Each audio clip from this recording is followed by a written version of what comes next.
Tuhan kita Yesus Kristus, cinta kasih Allah dan persekutuan Roh Kudus bersamaku.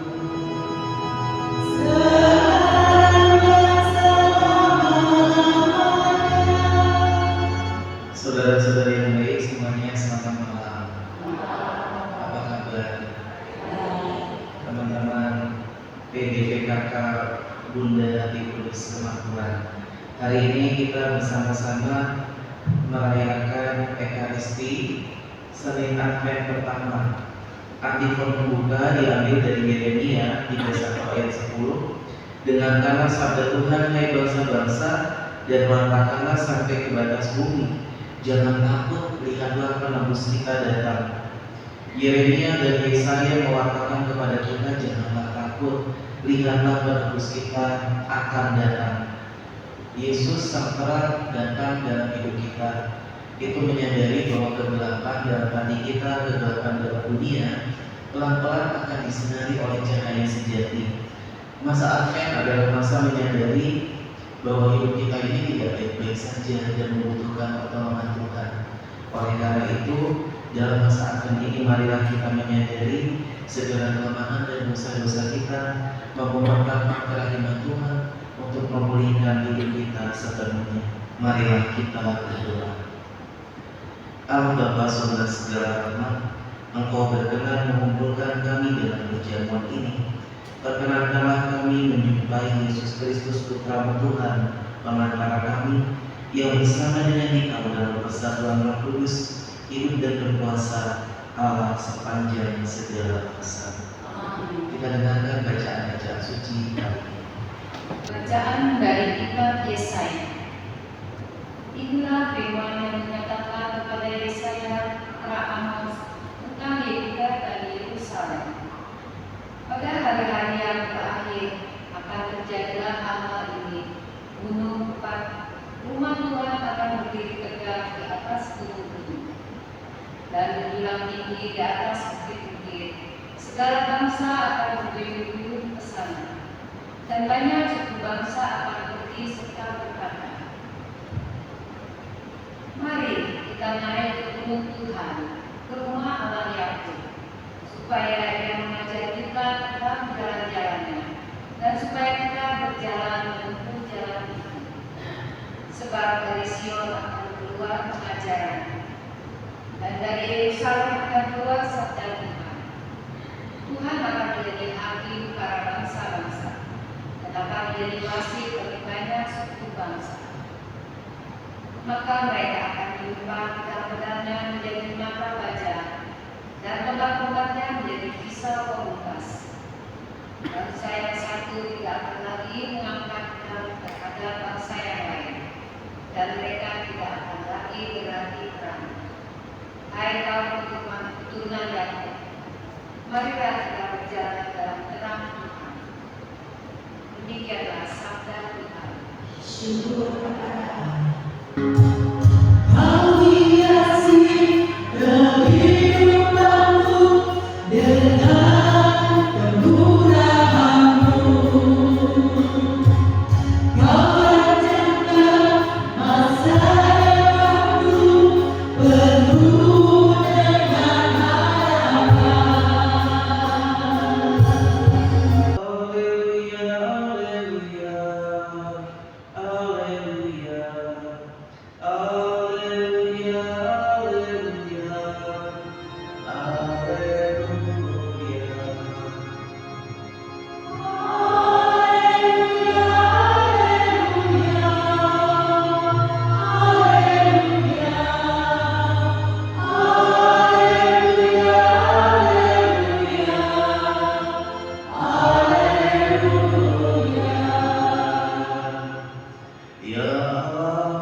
Inilah Injil suci menurut Matius.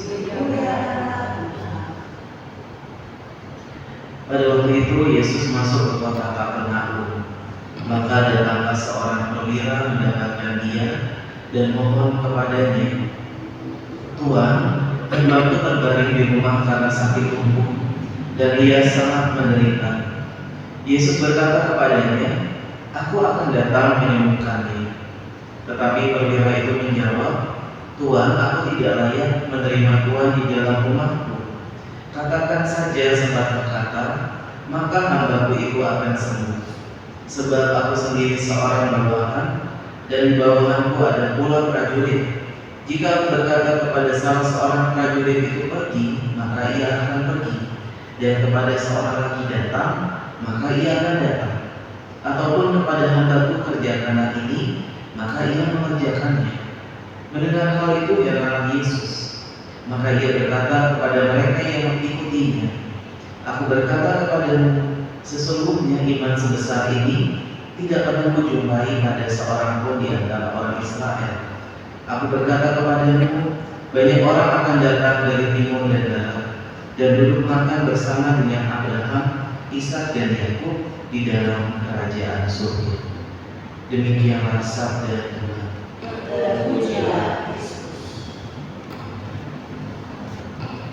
Saudara-saudari semuanya, selamat malam. Shalom. Apa kabar? Kenalan dulu ya, nama saya Romo Wena. Saya tinggal di Kranggan. Kranggan itu Bekasi Selatan, lebih dekat ke Cibubur daripada ke Bekasi. Makanya kami itu orang Kranggan maunya dibilangin orang Cibubur ya. Kalau ditanya tinggal di mana, di Cibubur, padahal maksudnya di tanah Bekasi. Umur saya tahun depan 40 tahun. 40 tahun. Saya baru kehabisan setahun, tahun 2023, 15 Agustus. Biasanya romo-romo baru itu kehabisannya umur 27, 28. Nah, saya telah kehabisan. Soalnya saya kerja dulu. Saya 2009 sampai 2015 saya jadi dokter full timer di Rumah Sakit Singkarulus. Sampai sekarang part timer di Rumah Sakit Singkarulus. Sebenarnya saya udah pengen masuk seminari dari SMA, cuma mama saya nggak bolehin. Papa saya bolehin, tapi karena hierarki di keluarga saya itu adalah puncak hierarkinya adalah mama baru apa gitu ya. Jadi apa kata mama kita turutin. Saya nggak tahu di keluarga ada semua gimana. Yang lebih berkuasa ibu atau bapak-bapaknya. Kalau di rumah saya ibu, kalau di keluarga saya ibu-ibunya. Jadi mama bilang apa kita. Akhirnya mama maunya saya jadi dokter. Terus kita buat perjanjian, kalau saya boleh jadi dokter, saya boleh masuk promo ya, boleh jadi imam ya. Oke, deal. Akhirnya singkat cerita saya masuk Fakultas Kedokteran UNIF Semarang tahun 2003. 2009 lulus profesi dokter. Pas sudah lulus saya bilang ke mama saya, "Ma, aku udah jadi dokter. Sekarang aku boleh ini ya, boleh masuk seminari ya." Mama saya bilang, "Jangan, lah kenapa? Modalnya belum balik." Mama saya bilang gitu. Gimana sih, saya disuruh balikin modal. Akhirnya saya kerja di Rumah Sakit Singkarulus sampai 2015 saya masuk ke seminari. Ceritanya panjang sekali, tapi singkatnya seperti itu. Nah, yang mau saya ceritakan di titik ini, ketika saya jadi frater calon imam, ada namanya pastoral di paroki. Senin sampai Jumat saya praktek di Rumah Sakit Karolus, Jumat Sabtu Minggu saya di paroki Pulau Mas di Jakarta Timur. Nah, ketika saya asistensi jadi frater, saya ketemu sama seorang bapak yang sakit sudah lama, umurnya sekitar 71 tahun. Dia nggak bisa bangun karena ada penyempitan di saraf tulang belakangnya. Nah, hari Jumat itu saya praktek di Rumah Sakit Karolus. Jadi pas jadi frater saya masih praktek 1 kali seminggu, yaitu hari Jumat. Saya bilang sama keluarga ini, ada istrinya umurnya 73 tahun. Saya bilang, "Bu, boleh nggak saya antar komuni untuk bapak setiap hari Jumat sebelum saya pergi ke rumah sakit?" "Oh boleh frater, terima kasih."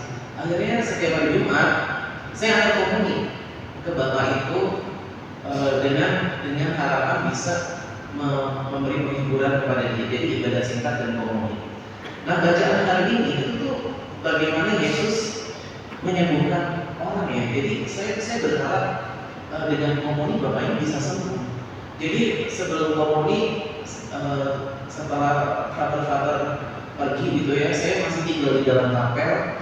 Saya berdoa di depan tabernakel. Saya sebelum ambil hosti di tabernakel, saya bilang, Tuhan, hari ini aku mau ke tempat Bapak itu.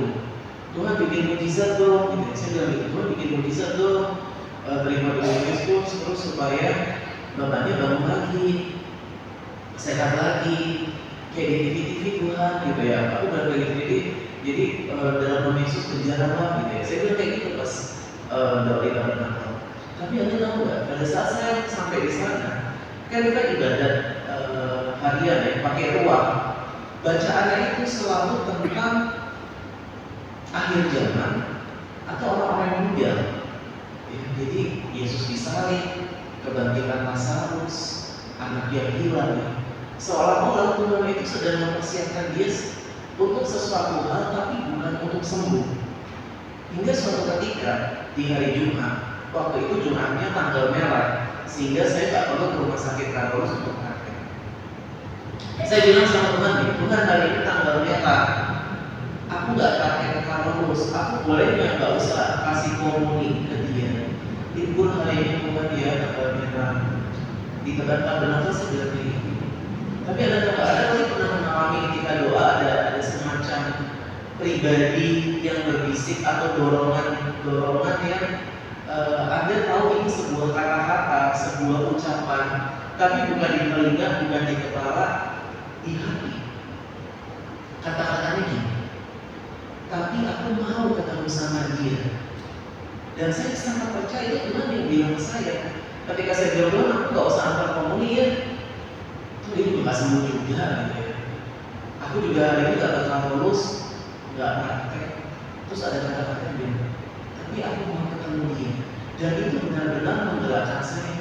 Tuhan mau ketemu dia dan aku gak bisa menolak permintaan ini. Akhirnya saya antar komuni ke Bapak itu. Dan Anda tahu gak, pada saat itu, di hari Jumat itu, ini rumahnya sangat kecil, ruangannya sangat sederhana, kamarnya juga dari bambu dan papan kayu tempat tidur. Ketika saya bilang inilah anak domba Allah yang menghapus dosa-dosa dunia, berbahagia akhirnya diundang perjalanannya. Dan kata-katanya persis Tuhan, saya tidak pantas Tuhan datang pada saya, tapi bersabarlah saja maka saya akan sembuh.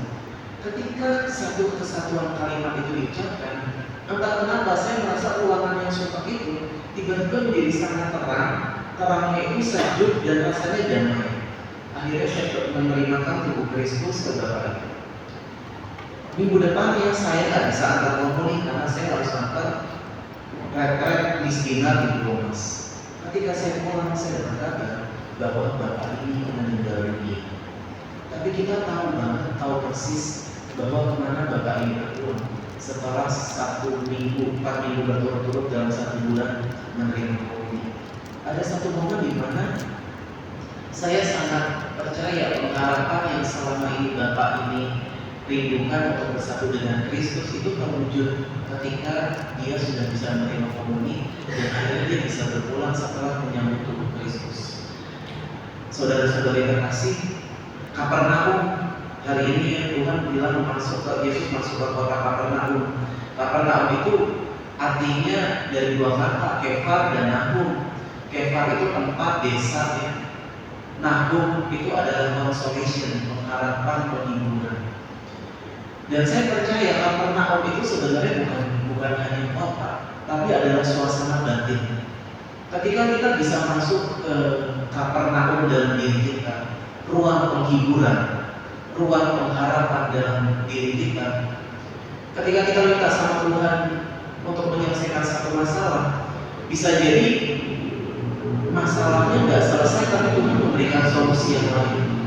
Bapak ini yang sakit lama ini yang tidak bisa bangun, saya minta sama Tuhan, Tuhan sembuhkan dia. Saya menawarkan satu solusi, tapi ternyata Tuhan memberikan satu solusi lain yang jauh lebih indah daripada yang saya ajukan ke Tuhan, yaitu bersatu dengan Tuhan selamanya. Saudara-saudariku yang baik, ketika kita memohon kepada Tuhan, kita harus masuk ke Kapernaumnya kita, ke ruang pengharapan kita.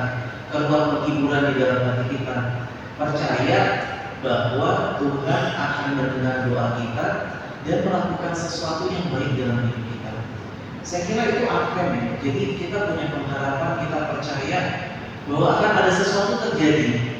Kita belum tahu apa itu, tapi pasti itu terjadi karena Tuhan yang bilang bahwa Ia akan mendengarkan doa-doa kita. Ketika seorang bapak diminta roti oleh anaknya, bapak itu gak akan ngasih ulang kan? Apalagi ini ayah yang baik, dia pasti akan melakukan sesuatu yang terbaik dalam hidup kita. Kadang mungkin gak sembuh, kadang solusinya mungkin gak sama seperti apa yang kita minta. Tapi saya percaya ketika kita benar-benar menyerahkan masalah ini ke Tuhan melalui pengalaman doa, melalui masuk ke ruang pengharapan tadi, kayak Farnahum masuk ke dalam tabernakulnya dia, berharap sama Tuhan, dia dapat jawaban lain bahwa seiring dengan doa yang ia lantunkan, mama saya lantunkan, justru hatinya yang diubahkan, bukan papa yang diubah, tapi hatinya diubah. Pelan-pelan papa menyadari perubahan yang terjadi sama istrinya. Papa sekarang cuci darah 2 kali seminggu. Dan Anda tahu siapa yang menemani dia setiap dia cuci darah? Istri, mamaku. Anak-anaknya, aku udah jadi romo, kakakku udah nikah. Gak ada yang lain, cuma istrinya yang dulu dia marah-marahin. Sampai suatu ketika saya nengok papa saya cuci darah, papa saya bilang, Le itu sapaan untuk orang Jawa ke anaknya yang laki-laki. Mama kamu itu yang nemenin saya selama ini. Mama kamu yang ada di saat saya sekarat di ICU. Akhirnya dengan cara yang spesial Tuhan mengubahkan hati papa setelah sekian lama dengan cara yang tidak disangka-sangka, dengan dada hijau, cuci darah. Tuhan mendamaikan relasi papa sama mama saya. Jadi ketika kita masuk ke Kapernaum, ke Farnahum kita, ruang harapan kita minta sama Tuhan. Bisa jadi doa dikabulkan, bisa. Tapi bisa jadi Tuhan punya opsi yang lebih baik. Mungkin Tuhan pengen kita berubah juga sebelum suaminya berubah, kamu berubah dulu. Sampai nantinya suamimu akan aku ubahkan karena melihat engkau berubah. Dan Anda tahu di Semarang saya cuma bisa nyanyi satu lagu rohani yang akan saya nyanyikan sekarang.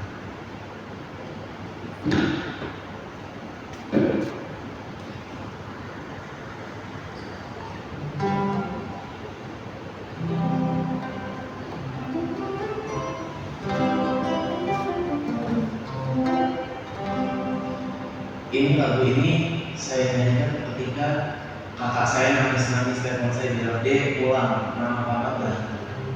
Nah, saya waktu itu lagi mau ujian, sedang mau ujian anatomi kedokteran, dan saya nggak mungkin bisa pulang saat itu. Saya cuma bisa bilang berdoa ke Tuhan sambil menyanyikan lagu ini.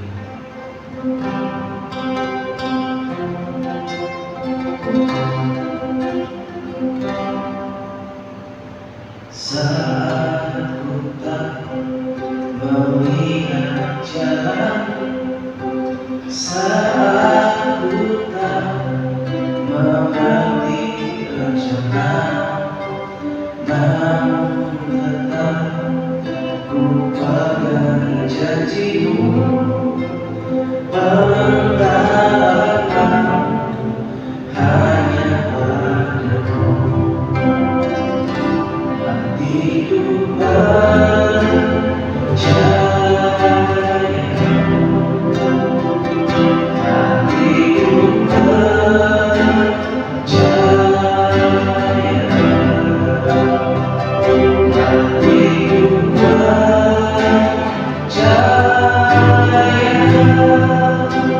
selalu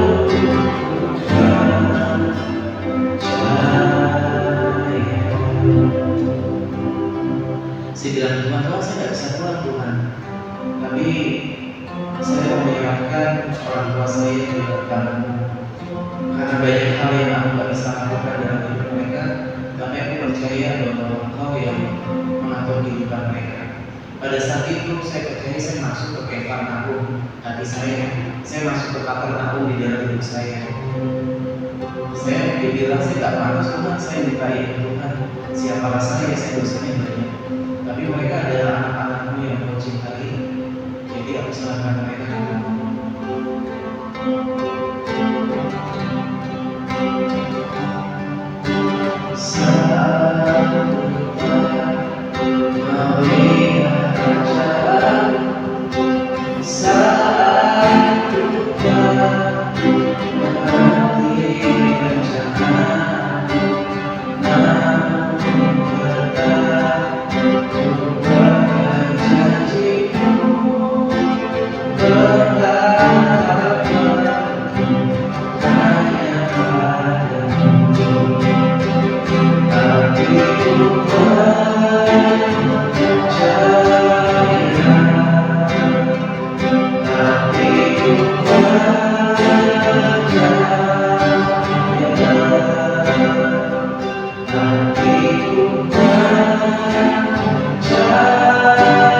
Bapak Ibu Saudara-saudari, selamat memasuki kefar agung di dalam hidup Anda selama masa Advent ini, mengharapkan akan hadirnya Tuhan dengan berbagai macam bentuk rahmat yang Ia sediakan dalam hidup kita. Kemuliaan kepada Bapa dan Putra dan Roh Kudus, seperti pada permulaan, sekarang, selalu, dan sepanjang segala abad. Kita bersyukur punya Allah yang senantiasa hadir dalam setiap permasalahan hidup kita, pergumulan hidup kita. Oleh karena itu, marilah dengan bangga kita mendaraskan. Ya Bapa, berilah kami keberanian dan kesembuhan untuk mendoakan orang lain yang membutuhkan. Mau saling mendoakan agar kami semua dapat berjalan dalam terang kasih. Teguhkanlah iman kami dikala mengalami kesulitan dan tantangan hidup. Ingatkan kami untuk selalu bersandar kepada-Mu, karena Engkaulah sumber kekuatan dan pengharapan kami. Kami mohon, kabulkanlah doa kami. Ya Bapa yang baik, kami percaya Engkau mengadang setiap kehidupan hati kami. Kami anak-anak-Mu telah menulis berbagai macam wujud doa untuk kami persembahkan, kami memohonkan kepada-Mu. Bapa, semoga setiap kehidupan hati kami dalam setiap permohonan yang sudah kami tulis ini, Engkau pandang dengan cara-Mu sendiri. Engkau pandang dan Engkau kabulkan karena keinginanmu semua. Sertai kami ya Tuhan dalam setiap permasalahan hidup kami, dalam proses pemulihan, agar kami dapat semakin beriman dalam Engkau, dan Engkau yang mengenal hati kami, Engkau yang berkarya di dalam hidup kami. Marilah kita mohon. Kabulkanlah doa kami ya Tuhan. Demikian Tuhan ungkapan kerinduan dan harapan kami kepada-Mu. Terima kasih Tuhan atas segala kehendak-Mu yang Engkau nyatakan bagi kami. Dalam percaya dan penuh pengharapan, kami mematikan segala perkenaan bagi kami. Demi Yesus Kristus Tuhan dan Juru Selamat kami. Amin.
Terima kasih Engkau hadir bagi kami secara pribadi melalui sakramen yang Maha Kudus. Kami sungguh percaya kekuatan yang baru telah Kau tambahkan bagi kami semua, dan kiranya kami senantiasa memandang kepenyertaan-Mu dalam perjalanan kami di dunia ini. Demi Kristus Tuhan dan Pengampun kami. Amin. Bapa yang Maha Baik, Engkau senantiasa hadir di dalam setiap perjalanan hidup kedua saudara dan saudari kami. Engkau adalah Bapa yang mengenal hati setiap anak-anaknya. Bapa, kami mohon agar Engkau menandai kedua saudara-saudari kami ini dalam setiap perjalanan hidupnya. Jangan pernah biarkan mereka terjatuh ataupun menjauh dari cinta-Mu. Biarlah rahmat-Mu senantiasa hadir, kegembiraan, sukacita, kecukupan hidup sehari-hari, dan terutama kegembiraan dalam beriman. Berkat Allah senantiasa hadir untuk saudara-saudari kami, Ibu Fani dan Adiki yang berulang tahun di bulan November ini, dalam nama Bapa dan Putra dan Roh Kudus. Amin. Terima kasih atas kesatuan hati kita dalam Ekaristi sore malam hari ini. Mari saat ini kita memohon rahmat dan berkat Tuhan. Tuhan bersamamu. Semoga saudara-saudari sekalian diberkati oleh Allah yang Maha Kuasa, Bapa dan Putra dan Roh Kudus. Amin. Saudara-saudari sekalian, pergilah dengan hati yang damai, misa sudah selesai. Syukur kepada Allah. Marilah pergi, kita diutus. Amin. Ini